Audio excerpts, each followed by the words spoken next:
네, 기도하겠습니다. 그렇습니다. 하나님을 우리 인생에 만나는 것이 우리 인생의 가장 중요한 문제인 것을 주님 앞에 고백합니다. 하나님을 만나면 그것으로 좋게지는 것이 우리의 인생인 것을 고백합니다. 주님, 오늘 우리가 살아계신 하나님을 만날 수 있도록 도와주시옵소서. 주님 앞에 이 시간을 맡겨드리고 예수님의 이름으로 기도합니다. 아멘.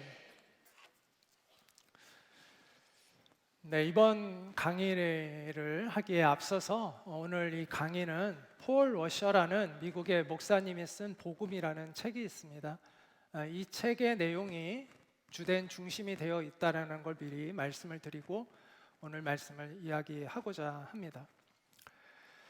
복음을 우리가 기쁜 소식이라고 이야기하는데 이 복음이라는 이 말의 의미는 여러 가지 기쁜 소식 중에 하나, 가장 좋은 기쁜 소식 그런 의미가 아니라 유일한 기쁜 소식을 의미합니다. 그래서 저 영어로 보면은 앞에 더라는 정관사가 붙어 있습니다. 바로 그 복음, 한 가지의 복음을 이야기하는 거예요. 유일한 복음, 바로 예수 그리스도의 복음을 얘기하는 것입니다.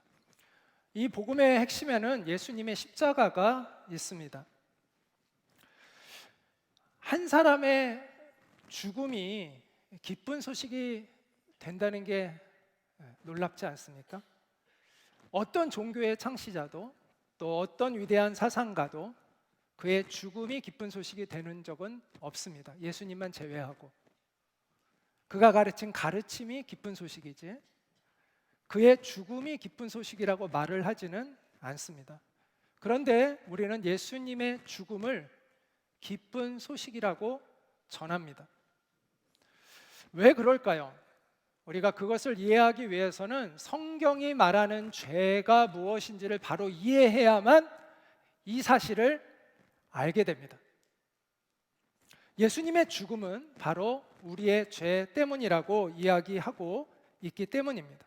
예수님의 죄 때문에 죽으신 것이 아니라 우리의 죄 때문에 예수님이 죽으신 것이라고 이야기합니다. 그러므로 우리가 이 예수님의 십자가의 복음을 이해하려면 죄에 대한 본질을 이해할 필요가 있습니다. 성경은 이렇게 이야기하는데 우리가 죄악 중에서 출생했다. 어머니의 뱃속에서 태어날 때부터 우리는 죄 중에 태어나는 것이다 라고 이야기를 합니다. 우리는 마치 물을 마시듯 죄를 마시고 있다고 성경은 이야기합니다. 하나님의 눈에는 푸른 하늘도 깨끗하게만 보이지는 않는다. 하물며 구역질 나도록 부패하여 죄를 물 마시듯 하는 사람이야 어떠하겠느냐 이렇게 이야기하고 있습니다. 물고기는 자신이 물에 젖은 상태라는 것을 의식하지 못할 겁니다. 마찬가지로 우리는 우리가 죄 가운데 살아가고 있다는 것을 의식하지 못하고 살아갑니다. 그렇기 때문에 성경을 통해서 우리의 죄를 자각할 필요가 있습니다. 암이 자라고 있는 사람도 자기 몸에 암이 있다는 걸 사실은 잘 모르고 살잖아요. 그래서 병원에 가서 진단을 통해서 암이 있다라는 것을 비로소 알게 되듯이 영적으로도 마찬가지입니다. 우리가 죄의 자각 증상 없이 살아가죠. 때때로 양심의 가책을 느낄 때도 있지만 나만 그렇게 사는 게 아니니까 다 똑같은데 뭐 나랑 별반 다 다를 바 없이 모든 인간들이 다 비슷하게 살아가는데 그래서 이거 괜찮겠지, 이건 죄도 아니야 라고 생각하며 우리는 살아갑니다. 그런데 그것은 어리석다는 것이 성경의 진단입니다. 여러분 그라목선이라는 농약에 대해서 아시는지 모르겠는데 이 농약은 농촌에서 흔히 쓰이는 농약인데 치사율 100%입니다. 지금까지 이 약을 마시고 산 사람은 한 명도 없었습니다. 그런데 이 약의 특징이 뭔지 아세요? 먹자마자 죽지 않는다는 것입니다. 4일, 이틀부터 때로는 이틀이 지나야 증상이 나타나고 4일 안에 증상이 나타나요. 그럼 첫날은 아무 증상을 못 느껴요. 마셔도 이틀이 되어서 어떤 사람은 이틀, 어떤 사람은 3일, 늦어도 4일에는 그때 비로소 이제 이것이 고통이 느껴지게 됩니다. 그리고 10일 안에 반드시 죽습니다. 자, 어떤 마을에 사람들이 이 농약을 단체로 마셨다고 한번 생각을 해볼까요? 자, 다 같이 마셨으니까 괜찮나요? 우리가 다 비슷하게 죄를 지으니까 우리가 다 괜찮은 건가요? 아니라는 것입니다. 이 농약의 성분이 무엇이냐가 중요하죠. 우리가 다 같이 들어 마시는 이 죄의 본질이 무엇이냐가 중요하다는 거예요. 우리가 다 이 죄를 들어 마신다고 해서 괜찮은 게 아니에요. 마을에 있는 모든 사람이 저 농약을 마신다고 해서 다 괜찮은 게 아니에요. 반드시 죽는 거예요. 모든 사람은. 그래서 나와 다 비슷하게 죄를 짓고 있다고 해서 우리가 안전하다고 생각해서는 안 된다라는 것입니다. 죄는 반드시 사망을 가져옵니다. 육체적인 사망뿐만 아니라 성경에서 둘째 사망이라고 말하는, 육체적 죽음을 첫 번째 사망이라고 말할 수 있다면 성경이 둘째 사망의 사망이라고 표현하는 것이 있어요. 바로 우리의 영혼이 지옥에 가는 것입니다.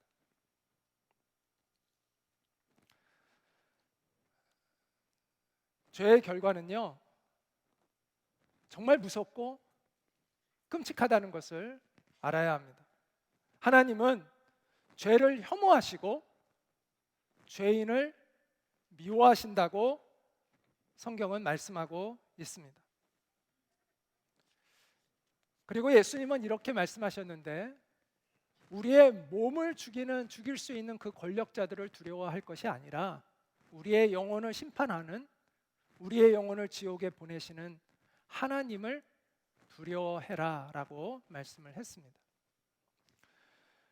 인간의 가장 근본적인 문제는 죄이고, 이 죄는 하나님과 우리와의 관계를 파괴합니다. 그리고 우리를 하나님의 진노 아래 놓이게 만듭니다. 사람들은 이 죄인이라는 말을 참 듣기 싫어해요. 죄에 대해서 강조하면 불쾌합니다. 그런데 아무리 불쾌해도요, 저의 역할은 하나님이 우리에게 알려주시는 살 길을 전하는 것입니다. 그래서 성경은 악인에게 경고해서, 여기서 악인은 이제 하나님 앞에서의 악인을 얘기하는 거예요. 그의 길에서 떠나게 하라고 이야기를 합니다. 네가 그렇지 않으면 내가 너에게 그 책임을 묻겠다라고 이야기하고 있는 거죠. 의사는 암 환자에게 그 암을 정확히 진단해서 그 사실을 알려줄 책임이 있습니다. 그 사람이 그걸 어떻게 받아들이든 상관없이 의사라면 그것을 정확하게 전달해야 줘야 되는 책임이 있는 것이죠. 마찬가지로 목사는 하나님의 말씀을 있는 그대로 전해야 될 책임이 있습니다. 하나님이 예레미야 선지자에게 이게 그 앞으로 이스라엘이 멸망하게 될 것을 이제 말씀하신 것인데요. 이 말씀대로 이스라엘은 BC 586년 멸망을 당했습니다. 그 멸망이 있기 전에 하나님께서 예레미야를 통해서 이렇게 말씀을 한 겁니다. 너희가 이러한 가증한 일들을, 하나님 앞에서 부끄러운 일들을 계속한다면 너희는 곧 멸망당할 것이다. 다른 나라가 너희를 침입해서 너희를 멸하고 너희들을 포로로 끌어갈 것이다 라고 하나님이 계속해서 경고를 했습니다. 그런데 그때 이스라엘의 거짓 선지자들은, 예레미야는 하나님의 진실을 이야기했지만 거짓 선지자들은 이스라엘 백성들에게 평안하다라고 계속 얘기를 했습니다. 너희들 아무 문제 없을 거야, 너희들은 평안할 거야 라고 이야기를 했습니다. 이스라엘 백성들은 그 거짓 선지자들의 말을 믿었습니다. 그 결과는 비참하고 엄청난 그러한 결과가 오게 되었죠. 자, 설교자는 자기의 말을 전하는 사람이 아니라 하나님의 메시지를 전하는 사람이 설교자입니다. 그리고 설교자가 그대로 말을 전할 때, 제가 설교자잖아요. 제가 하나님 말씀을 바르게 전하지 않으면 그것은 저에게도 화가 되고 여러분에게도 화가 됩니다. 제가 하나님의 말씀을 바르게 전해야 저도 안전하고 여러분의 영혼도 안전해집니다. 그래서 저는 여러분이 이 죄에 대해서 기분 나빠 하시든 말든 저는 하나님의 메시지를 분명하게 전하는 것이 제가 해야 할 직무입니다.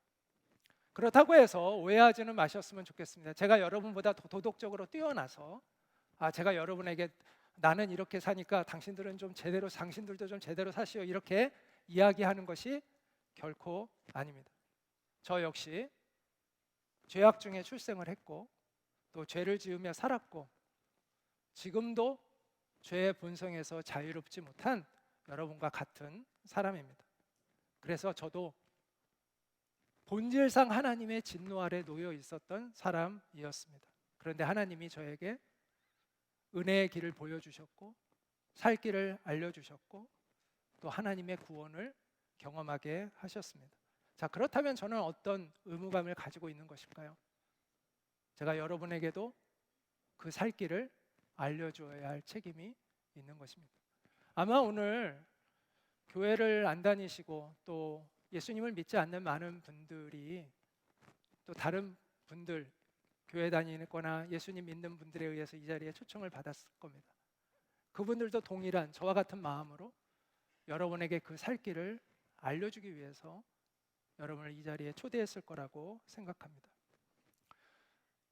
자, 우리가 복음이라는 이 기쁜 소식을 전하면서 왜 이 죄라는 무거운 주제를 다루는가? 그것은 죄를 알지 못하면 복음을 알지 못하기 때문입니다. 죄에 대하여 깊이 이해하지 않으면 복음을 무시하며 살아가게 됩니다. 그래서 우리는 죄에 대한 이야기를 할 수밖에 없습니다. 인간에 대한 하나님의 판결문은 이미 나와 있습니다. 같이 한번 읽어볼까요? 시작. 모든 사람이 죄를 범하였습니다. 그래서 사람은 하나님의 영광에 못 미치는 처지에 놓여 있습니다. 여기서 하나님의 영광에 못 미치는 처지에 놓여 있다는 것은 죽게 되었다, 멸망하게 되었다라는 것을 영적으로도 육체적으로도 그렇게 되었다는 것을 이야기합니다. 오늘날 문화는 하나님이 악하다는 것을 괜찮다고 말하는 것에 익숙해 있습니다. 성적 취향이라는 말로 그건 내 성적 취향이야 라는 말로 온갖 음란함을 합리화시킵니다. 유행이다 라는 말로 온갖 우상 숭배를 합리화시킵니다. 자유라는 그런 고상하고 매력적인 말로 자신의 절제하지 못하는 탐욕과 정욕을 그럴듯하게 포장합니다. 그에 대해서 성경은 이렇게 경고합니다. 악을 선하다 하며 선을 악하다 하며 흑암으로 광명을 삼으며 광명으로 흑암을 삼으며 쓴 것으로 단 것을 삼으며 단 것으로 쓴 것을 삼는 자들은 화 있을진저. 우리는 성경의 경고를 들어야 합니다. 죄는 근본적으로 하나님과의 문제라는 것을 알아야 합니다. 우리는 흔히 죄라고 하면 사회적으로 문제를 일으키는 또 다른 사람에게 피해를 주는 또 요즘은 자연에 대한 어떤 자연 파괴 이런 것들을 죄라고 이야기를 하죠. 그런데 하나님에 대해서는 아무런 생각을 하고 있지 않습니다. 사람에 대해서 자연에 대해서 피해를 주고 그런 것들은 죄라고 이야기하는데 하나님의 마음을 아프게 하고 하나님의 뜻대로 살지 않는 것에 대해서는 죄라고 생각하지 않는 사람들이 대다수입니다. 다윗은요, 죄를 짓고 나서 오직 주님께만 나는 죄를 지었습니다 라고 이렇게 표현을 했는데 이 표현은 어떤 의미냐면 사람에게는 내가 잘못한 게 없다 이런 의미가 아니라 이 말은 어떤 의미냐면 우리의 죄는 근본적으로 하나님 앞에서의 문제다라는 것을 이야기하는 것입니다. 궁극적인 죄에 대한 판단이 하나님께 있고 그리고 그 죄에 대한 심판을 하나님께 받는다는 것을 고백하는 것이죠. 사람들은 자기 마음대로 쓰고 마음대로 다니고 내 마음대로 보고 내 마음대로 말하는 것을 죄라고 생각하지 않습니다. 그런데 성경은 그것을 죄라고 이야기합니다. 하나님의 주권을 인정하지 않고 하나님의 속성에 반하는 그러한 말과 행동을 죄라고 얘기합니다. 우리는 사회적인 계약 안에서만 자꾸 죄에 대해서 이야기하죠. 내가 합법적으로 번 돈 가지고 내 마음대로 쓰는데 그게 뭐가 잘못됐어? 내 몸뚱아리 가지고 내 마음대로 쓰는데 뭐가 잘못됐어? 내가 너한테 무슨 피해를 줬어? 내 돈 가지고 내 몸뚱이 가지고 내 마음대로 사는데 네가 나한테 왜 뭐라고 해? 누가 나한테 뭐라고 해? 라고 이야기를 합니다. 안중에 하나님이 없는 것이죠. 그런데 한번 잘 생각해 보세요. 여러분이 원해서 이 세상에 태어났습니까? 여러분이 원할 때 이 세상을 떠날 수 있습니까? 여러분의 인생이 여러분이 원하는 대로 됩니까? 여러분이 번 돈은 여러분이 끝까지 가져갑니까?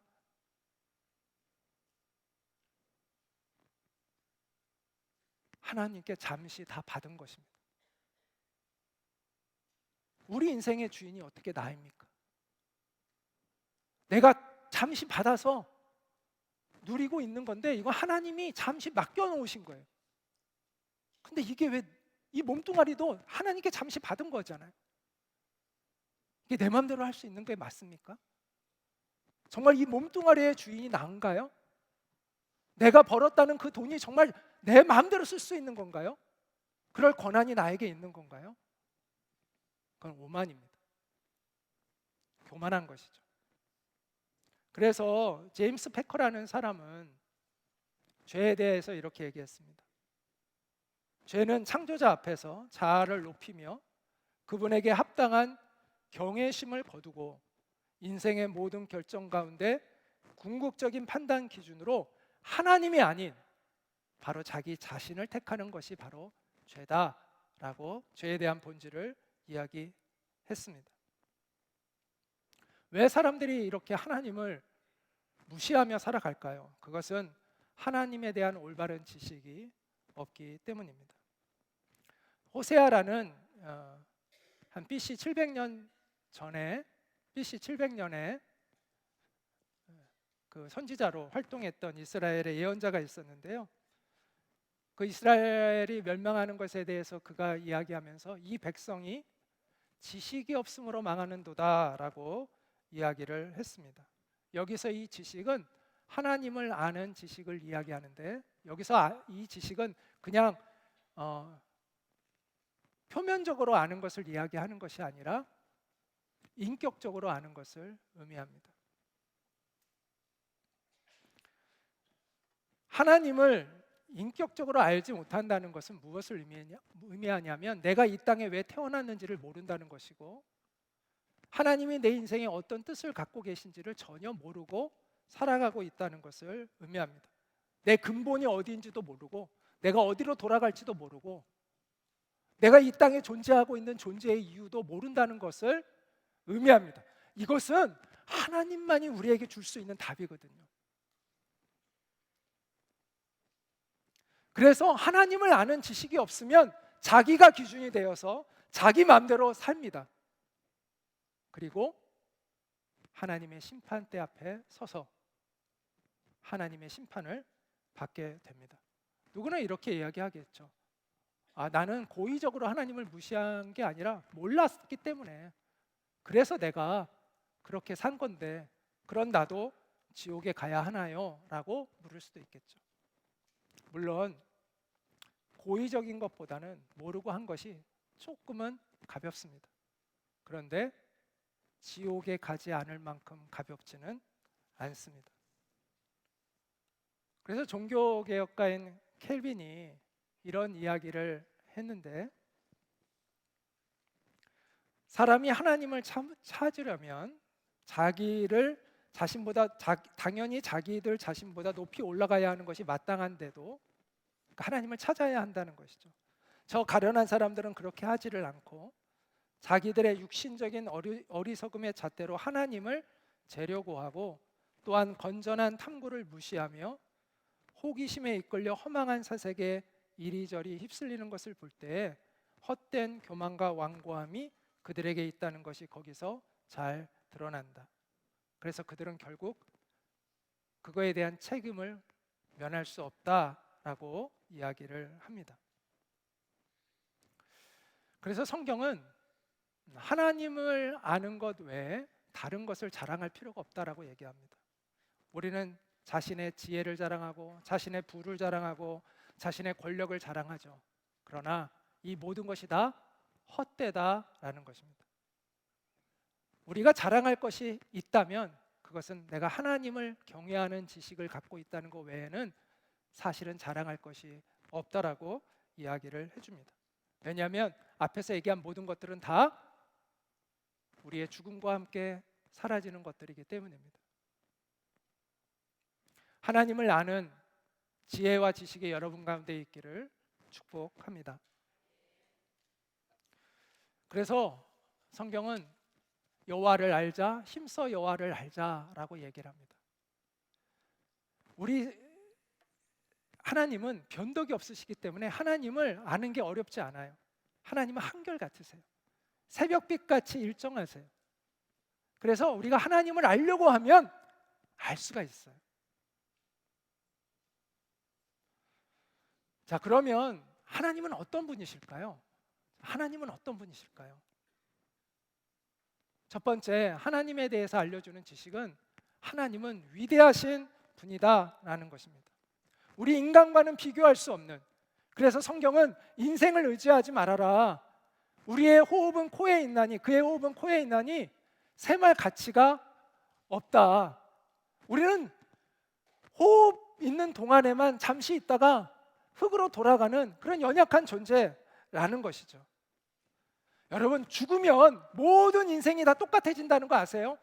이 세상에서 엄청난 부와 권력을 가진 사람이나 정말 가난하고 비참한 사람이나 한순간에 공평해집니다. 죽음은 모든 사람을 한순간에 공평하게 만듭니다. 우리는 결국은 다 모두 공평해집니다. 여러분, 하나님 되게 불공평하다고 지금 생각하시는 분들 많으시죠? 근데 좀만 기다리세요. 곧 다 공평해집니다. 너무 억울해하지 마세요. 다 공평해집니다. 여러분이 가장 부러워하고 있는 사람을 한번 떠올려 보세요. 똑같아집니다.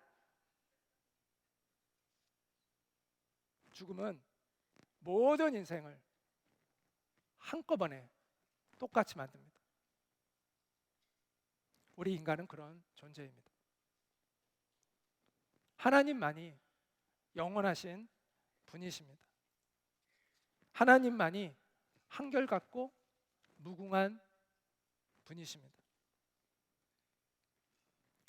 그러므로 우리는 하나님을 경외하는 마음을 가져야 합니다. 자, 하나님에 대한 또 하나의 바른 지식은 하나님의 주권을 알라입니다. 오늘 우리는 민주주의 사회, 또 개인주의적인 그런 사고방식이 강한 사회를 살고 있습니다. 그래서 이 주권에 대한 의식이 많이 약화되어 있습니다. 물론 인간이 인간을 지배하는 것에 대해서 우리가 문제의식을 갖는 것은 필요하다고 생각을 합니다. 하지만 하나님의 주권에 대해서까지도 우리가 제한하려고 한다면 그것은 우리의 위치를 망각하고 있는 것입니다. 성경은 하나님께서 보좌를 하늘에 세우시고 하나님의 왕권으로 만유를 다스리고 계시다라고 이야기를 합니다. 이 우주는요, 시간과 공간이 존재하는 곳이라고 이야기를 합니다. 하나님이 바로 이 시간과 공간을 창조하신 창조주 하나님이신 것이죠. 인류의 역사는 물론이고 우리의 개인의 생사 화복도 하나님이 주관하고 계십니다. 그래서 하나님이 원하시면 무엇이든 행할 수 있는 능력과 권세를 갖고 계신 분입니다. 그리고 하나님이 뜻을 정하면 그 누구도 돌이킬 수가 없습니다. 그리고 하나님이 계획하시고 생각하신 것은 그대로 실행되고 이루어지는 것이죠.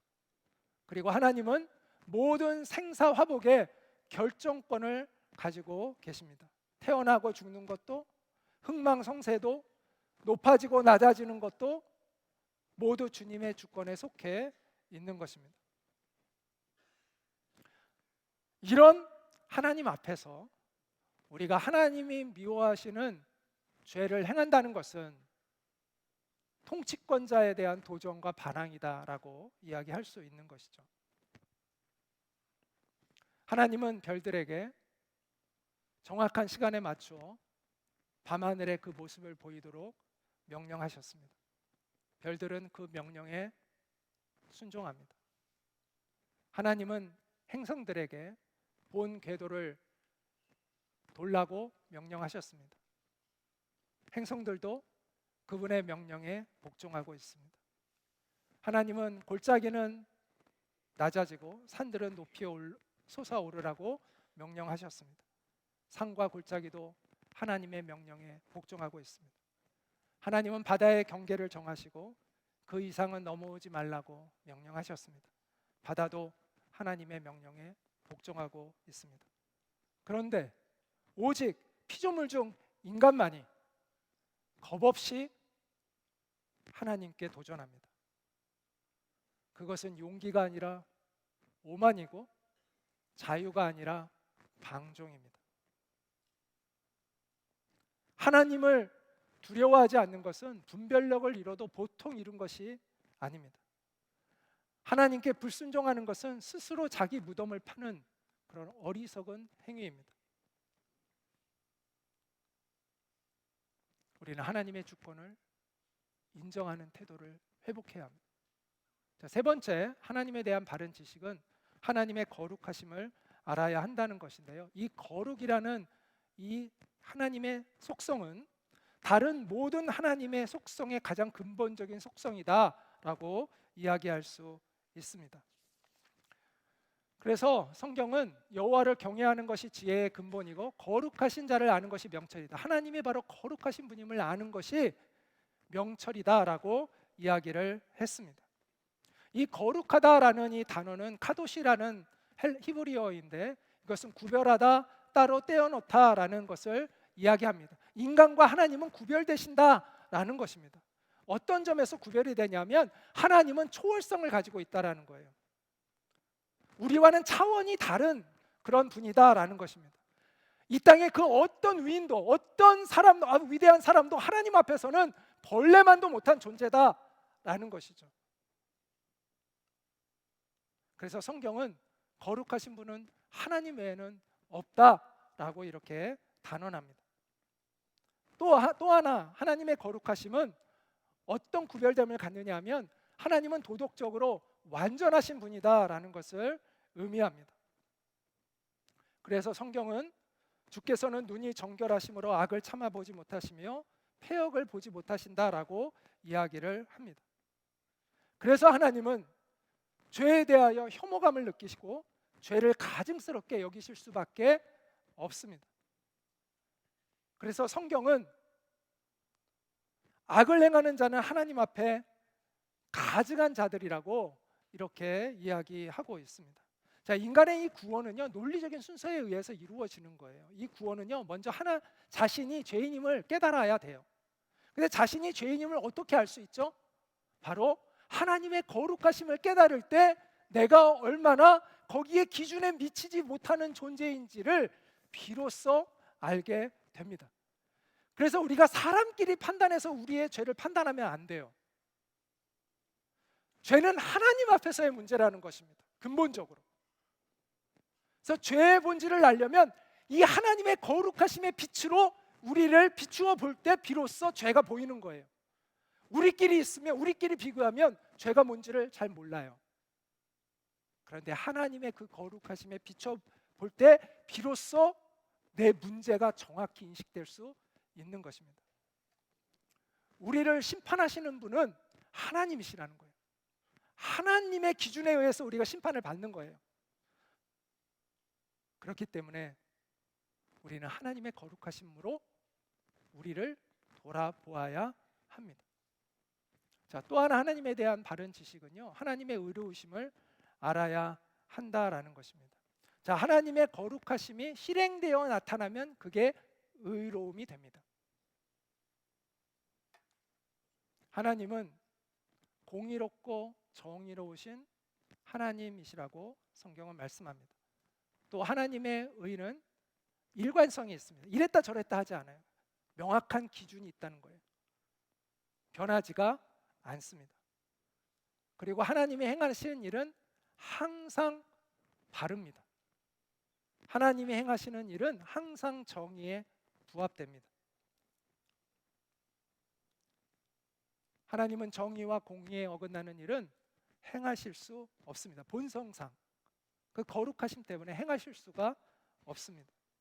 하나님은 모든 다스림의 기초를 공의에 두고 있습니다. 여러분, 재판장에게 있어서 가장 중요한 자질이 바로 공의죠. 하나님은 그래서 완전하신 재판장이라고 이야기하는 겁니다. 이 세상의 재판장들은 그렇게 완전하지 못한 것 같아요. 사람을 가진 것에 따라 차별하기도 하고 권력에 따라 차별하는 경우가 실제로 적지 않은 것 같습니다. 그래서 우리가 법의 형평성에 문제가 있다, 이러한 이야기를 많이 하게 되죠. 그러나 하나님의 공의는 완전합니다. 하나님은 부자라고 봐주시지 않습니다. 그렇다고 가난한 자라고 봐주시지도 않습니다. 하나님은 하나님의 공의로 심판을 하십니다.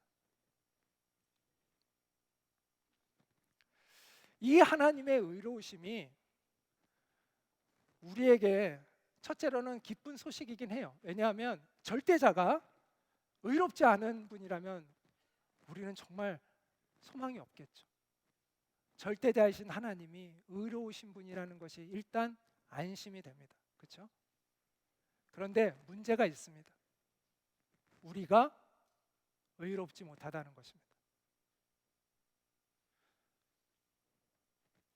문제는 우리가 그 의로우신 하나님의 기준에 이르지 못하고 있다는 것입니다. 우리가 정말 정의를 행하고 정의로운 사람이라면 문제가 되지 않아요. 그런데 성경은 의인은 하나도 없다고 말씀합니다. 그래서 하나님이 의로우시다는 것이 우리에게는 두려움이 될 수밖에 없습니다.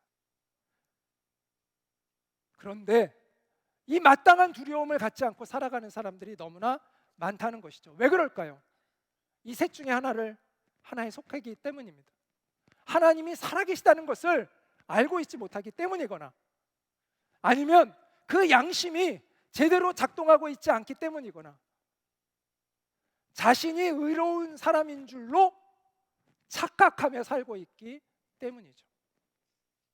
여러분의 마음속에 이 의로우신 하나님에 대한 두려움이 없다면 이 셋 중에 최소한 하나는 걸쳐 있는 것이죠.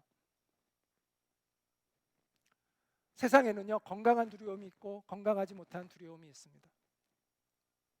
의로우신 하나님을 두려워하는 것은 건강한 두려움이에요. 그 두려움이 있어야 우리가 살 길을 찾게 됩니다.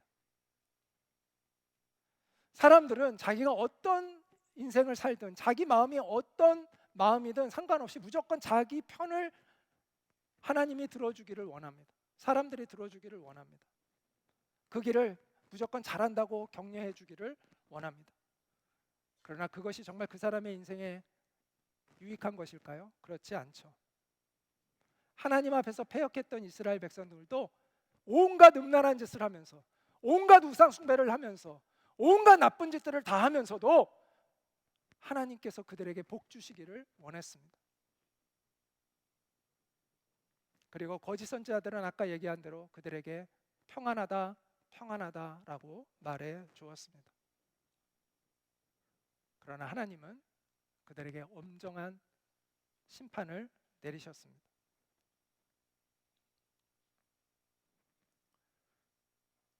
예레미야 선지자가 이렇게 얘기합니다. 거짓 선지자들은 나 주의 말을 멸시하는 자들에게도 말하기를, 하나님이 지금 이 예레미야를 통해서 하고 있는 것이죠. 만사가 형통할 것이다, 주님의 말씀이다 한다. 자기 고집대로 살아가는 모든 사람에게도 너희에게는 어떠한 재앙도 내리지 않을 것이다 하고 말한다. 보아라, 나 주의 분노가 폭풍처럼 터져나온다. 회오리 바람처럼 밀려와서 악인들의 머리를 후려칠 것이다. 나 주는 나의 마음속에 뜻한 바를 시행하고 이룰 때까지 분노를 풀지 않을 것이다. 마지막 날이 오면 너희가 이것을 분명히 깨달을 것이다. 이렇게 말씀했습니다. 공의로 우리를 심판하시는 하나님을 두려워하는 마음이 우리 마음 가운데 있어야 합니다. 자, 우리는 지금까지 하나님의 위대하심, 주권, 거룩하심, 위로우심에 대해서 생각해 보았습니다. 자, 그러면 우리는 이제 절망밖에 안 남은 것 같아요. 네, 그러나 감사하게도 우리에게 희망이 남아 있습니다. 그것은 하나님의 마지막 속성 때문입니다. 바로 하나님은 사랑하시는 하나님이시라는 것입니다. 하나님의 본질이 사랑이라고 성경은 이야기를 합니다. 그리고 하나님은 긍휼로 가득 불쌍히 여기신다라는 것이죠. 피조물을 불쌍히 여기시고 또 진노를 받아 마땅한 사람들에게 진노를 하시는 것을 인내하고 참으시고 기다리시고 은혜와 자비를 베풀기를 기뻐하시는 하나님이라고 알려주고 있습니다. 그리고 하나님은 모든 사람이 멸망받기를 원하시는 것이 본심이 아니라 그들이 구원에 이르기를 하나님은 원하신다라고 알려줍니다. 심지어 악인조차도 돌이켜 구원에 이르기를 하나님은 원하고 계시다라고 이야기를 합니다. 그 하나님의 사랑 때문에 우리에게 열어주신 살 길이 바로 예수 그리스도의 복음입니다. 그래서 성경은 이렇게 얘기합니다. 하나님의 사랑이 우리에게 이렇게 나타난 바 되었으니 하나님이 자기의 독생자를 세상에 보내심은 예수님을 보내셨다는 거죠. 그로 말미암아 우리를 살리려 하심이라. 사랑은 여기 있으니 우리가 하나님을 먼저 사랑한 것이 아니라 하나님이 우리를 먼저 사랑하사 우리 죄를 속하기 위하여 화목 제물로 하나님과 우리를 화목하게 하는 그 제물로 그 아들을 보내셨음이라 이렇게 말씀합니다. 그래서 결과적으로는 이렇게 얘기할 수 있어요. 우리는 죄인이기 때문에 심판을 받는 것이 아니라 결과적으로는 회개하지 않기 때문입니다. 돌이키지 않기 때문이에요. 우리는 다 죄인이잖아요.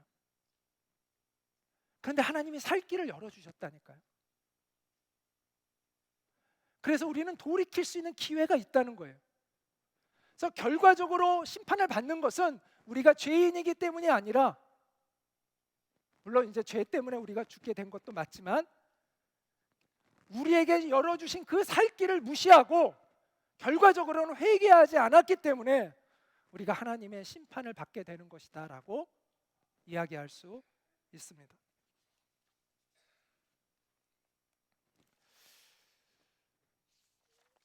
오늘날 우리는 죄를 정말 인정하지 않으려고 하는 세대를 우리는 살고 있습니다. 사람들은 죄를 인정하는 순간 불리하다고 생각하는 것 같아요. 그래서 재판을 받으려면 웬만하면 자기 죄를 숨기려고 하죠. 명백하게 드러나기 전까지는 어떻게든 숨기려고 해요. 왜? 그래야 자기가 조금 더 유익이 되니까. 그런데 하나님 앞에서 그러면 안 됩니다. 하나님은 우리가 하나님 앞에 숨길 수가 없어요. 그래서 우리가 마지막까지 하나님 앞에서 우리를 변호하려고 하는 것은 어리석은 일입니다. 세상에서는 자기의 죄를 인정하는 순간 모든 것을 잃어버릴 수 있지만 하나님 앞에서는 그 죄를 인정하는 순간 용서와 자비를 받게 되는 거예요. 흔히 사람들은 이런 이야기를 합니다. 하나님은 죄를 미워하시지 죄인을 미워하시지 않아. 하나님은 죄인을 사랑하셔. 이렇게 흔히 이야기를 합니다. 그러나 그것은 성경의 맥락과 정확히 일치하지 않습니다.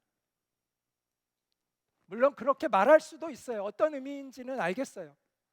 그러나 그것은 정확한 말이 아닙니다. 죄와 죄인은 분리되지 않습니다. 하나로 연결되어 있습니다. 그래서 하나님은 죄만 미워하시는 것이 아니라 이 말씀처럼 악을 행한 사람을 미워하십니다. 죄인을 하나님은 미워하십니다. 단지 사람을 사랑하실 뿐입니다. 자, 죄인을 사랑하는 것과 사람을 사랑하는 것이 다르다는 것에 대한 깨달음이 있어야 됩니다. 여러분, 범죄자의 부모가 그 자녀를 끝까지 포기하지 않고 사랑하죠. 그 자녀를 사랑하는 것입니까? 범죄자를 사랑하는 것입니까? 자녀를 사랑하는 것이죠. 마찬가지로 하나님이 우리 죄인을 사랑하시는 게 아니라 사람을 사랑하시는 거예요. 그래서 죄를 지은 인간도 회복될 수 있기를 원하시고 기다려 주시는 거예요.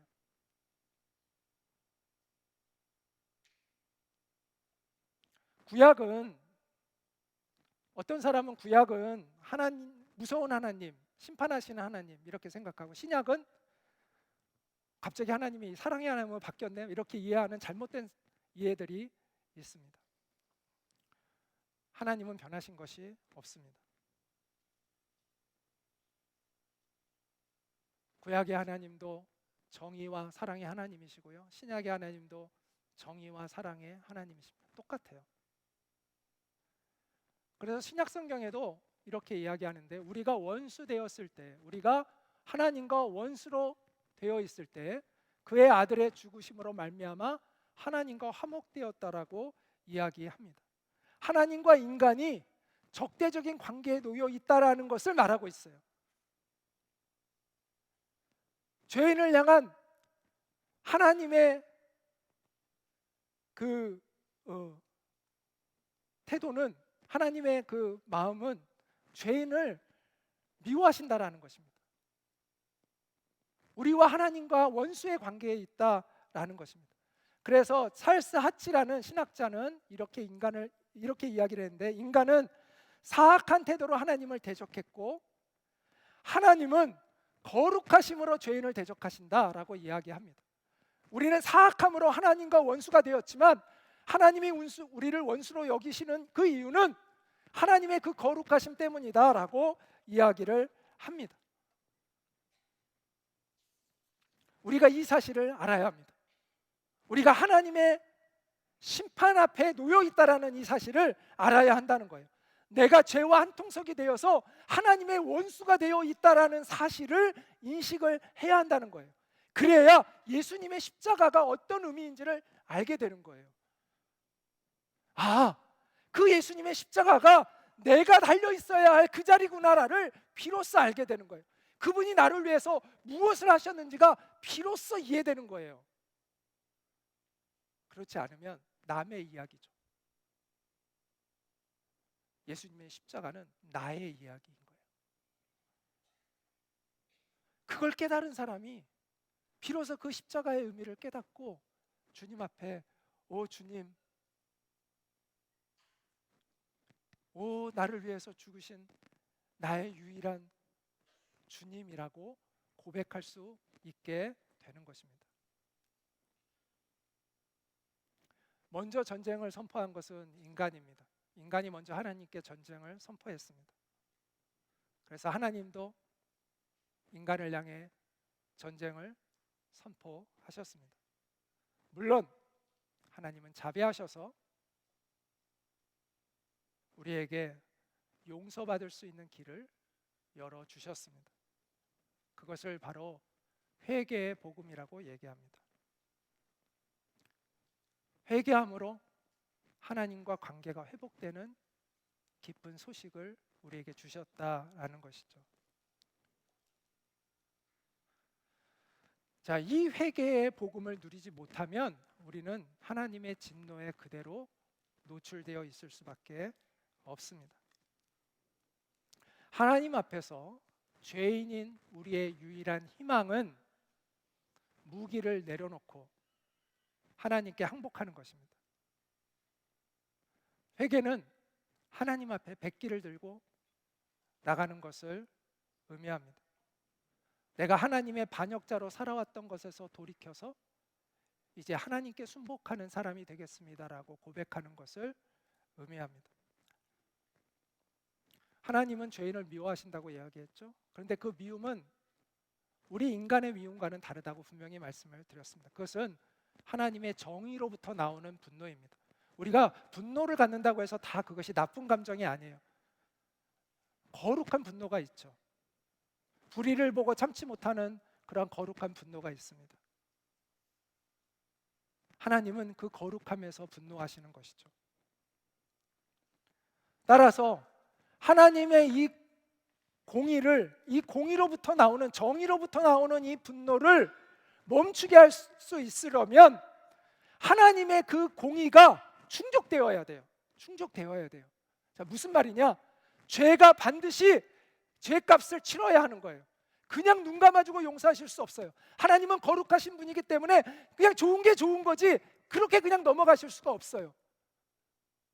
여러분, 재판관이 심각한 범죄자를 그냥 그래도 사람 인생이란 다 그럴 수가 있는 거야, 그리고 그냥 내보내준다면 여러분 그 재판장을 어떻게 생각하겠어요? 훌륭한 재판장이야, 인자한 재판장이야 이러겠어요? 어떻게 그럴 수 있어? 그러지 않겠어요? 하나님은 그냥 눈 감아줄 수 없어요. 하나님의 공의는 만족이 돼야 돼요. 그것은 그 죄값은 반드시 그 죄값을 치러야 되는 거예요. 그래서 예수님께서 이 땅에 오셔서 우리의 죄값을 받아내신 거예요. 그게 십자가예요. 그래서 하나님이 그냥 용서해 주신 게 아니라 그 죄값이 치러졌기 때문에 하나님의 정의가 실현되어지는 용서를 하실 수가 있게 된 거예요. 그래서 성경은 이렇게 얘기합니다. 그가 찔림은 우리의 허물 때문이요, 그가 상함은 우리의 죄악 때문이라. 여러분, 이 이사야 말씀은요, 예수님이 오시기 700년 전에 쓰여진 책이에요. 700년 전에. 그런데 이 내용이 너무 놀랍지 않으세요? 인류의 역사에 이 말씀을 충족시키는, 이 예언을 충족시키는 사건은 예수님의 십자가 사건밖에는 없어요. 다른 사건이 있으면 한번 얘기해 보세요. 이 말씀을 충족시키는 사건은 예수님의 십자가 사건밖에는 없어요. 그가 찔림은 우리의 허물 때문이요, 그가 상함은 우리의 죄악 때문이라. 그가 징계를 받음으로 우리는 평화를 누리고 그가 채찍에 맞음으로 우리는 나음을 받았도다.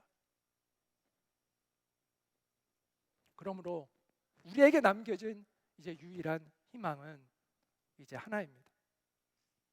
회개하고 예수님을 믿는 믿음으로 하나님의 그 은혜의 세계로 들어가는 것입니다.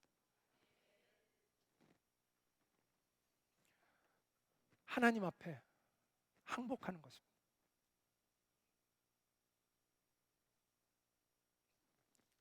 여러분, 천부여 의지 없어서라는 찬송가가 있는데요, 한번 이 찬송가를 한번 들어보도록 하겠습니다. 천부여 의지 없어서 손 들고 옵니다. 주 나를 외면하시면 나 어디 가리까.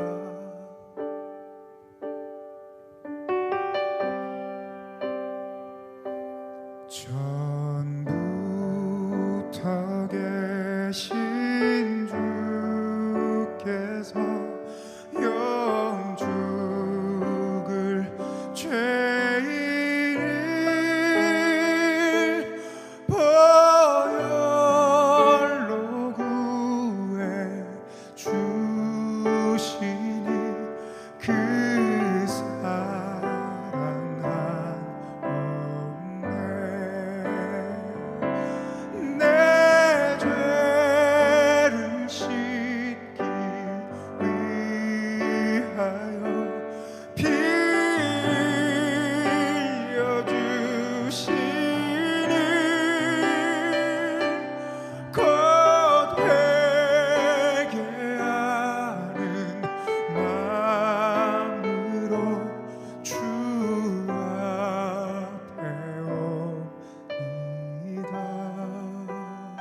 주님의 은혜의 세계로 들어가려면 우리가 회개해야 한다라고 이야기를 했습니다. 근데 회개라는 것은요, 항복을 선언하는 거예요. 그것은 주님의 주권을 인정하는 것입니다. 그 통치권을 인정하는 것입니다. 예수님께 우리의 주권을 넘겨야 합니다. 그거를 믿음이라고 얘기하는 거예요. 예수님이 나의 주님이시다라는 걸 믿는 거예요. 구원받는 믿음은 예수님이 나의 주님이십니다라는 그 고백을 하는 것을 바로 믿음이라고 이야기를 합니다. 그래서 믿음과 순종은 별개의 것이 아닙니다. 예수님을 믿는다고 얘기하는 것은 그냥 이빨엔 소리로 나 예수 믿는다 이렇게 하는 그런 차원을 이야기하는 것이 아니라 주님의 주권을 인정하고 나의 전 존재를 주님께 의탁하는 것을 고백하는 것입니다. 그래서 아들을 믿는 자에게는 영생이 있고 아들에게 순종하지 아니하는 자는, 아들을 믿지 않는다는 것은 아들에게 순종하지 않는다는 것을 얘기하는 거예요. 예수님께 순종하지 않는 자는 영생을 보지 못하고 하나님의 진노가 그 위에 머물러 있느니라, 이렇게 말씀하고 있습니다.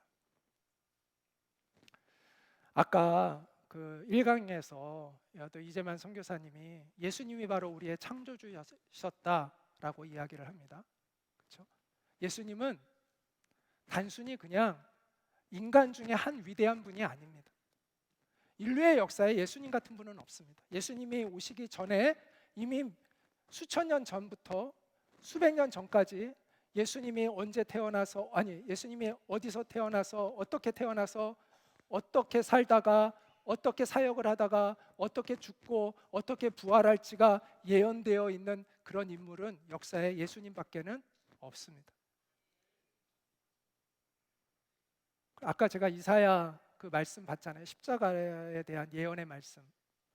그 말씀이 예수님 오시기 700년 전에 쓰여졌다니까요.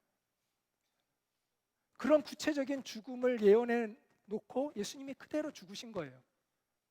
그래서 예수님은 그냥 우리와 같은 사람이 아니라 하나님이 오래전부터 약속해 놓은, 우리에게 살 길을 주시기 위하여 약속해 놓은 그 약속으로 오신 분이에요.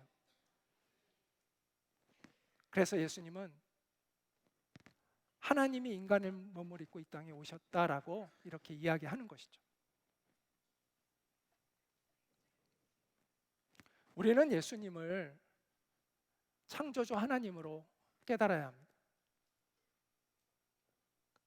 그리고 예수님은 구원의 주이기도 하시지만 심판의 주님이기도 하십니다. 예수님이 이게 하신 말씀인데, 예수님은 자기 호칭으로 인자라는 용어를 많이 쓰셨어요. 인자가라는 것은 예수님이 자기를 지칭할 때 인자라고 얘기하시는 거예요. 내가 아버지의 영광으로 그 천사들과 함께 오리니 그때 각 사람이 행한 대로 갚으리라, 이렇게 말씀해 주셨어요. 여러분, 인류의 역사에 우리가 위대한 정신적인 지주로서 인정하는 사람 중에서 이런 말을 한 사람은 아무도 없습니다. 그렇지 않아요? 오직 예수님만이 하실 수 있는 말이었던 것이죠. 하나님께서, 성부 하나님께서 성자 예수님에게 구원과 심판의 권세를 주신 것입니다. 그래서 마지막 날 예수님은 다시 오신다고 약속했는데 2000년 전에 오신 예수님은 우리를 구원하러 오셨고요, 마지막으로 오실 예수님은 누구에게는 구원의 완성자로 오시는 것이고 누구에게는 두려운 심판자로 오시는 거예요. 그래서 요한계시록에 보면, 요한계시록의 그 마지막 때에 대한 그 말씀이잖아요. 그때에 대한 예언의 말씀인데, 심판을 받는 사람들이 그 심판이 너무나 두려워서 이렇게 외칩니다. 차라리 바위에 의해서 바위가 나에게 덮치는 게 낫다는 거예요. 우리 위에 무너져다오. 바위에게 이렇게 빕니다. 보좌에 앉으신 이의 얼굴을 보지 않도록 우리를 숨겨다오.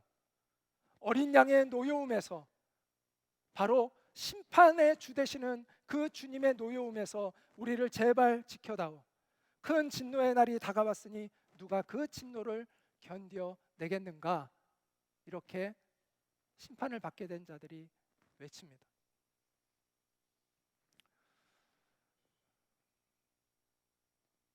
여러분, 마지막 날 이 역사는 종말을 고하는데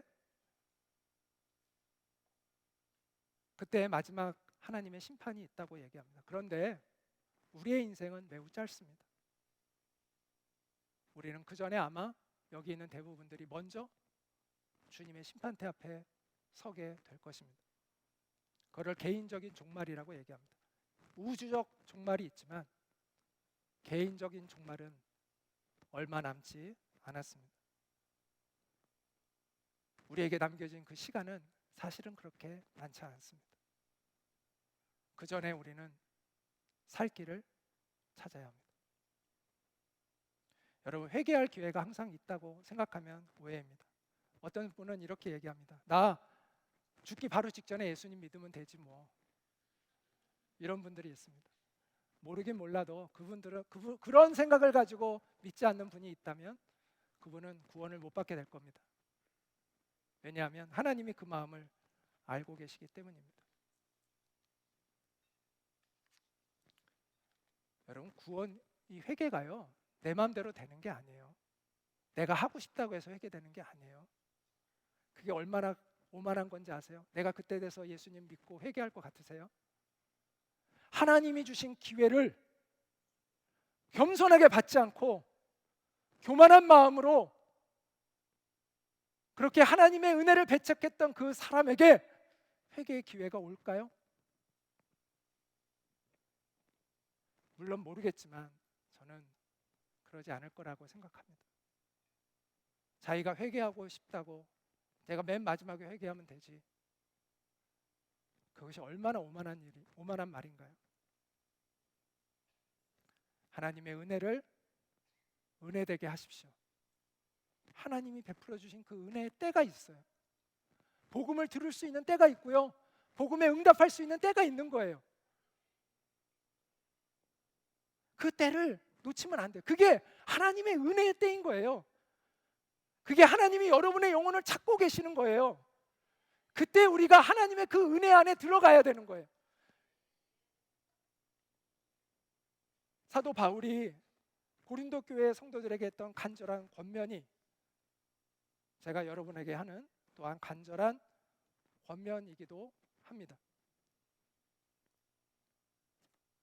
지금이야말로 은혜의 때요, 지금이야말로 구원의 날입니다. 오늘 이 복음이 선포되는 이 자리에 여러분 힘겨운 걸음을 하셨습니다.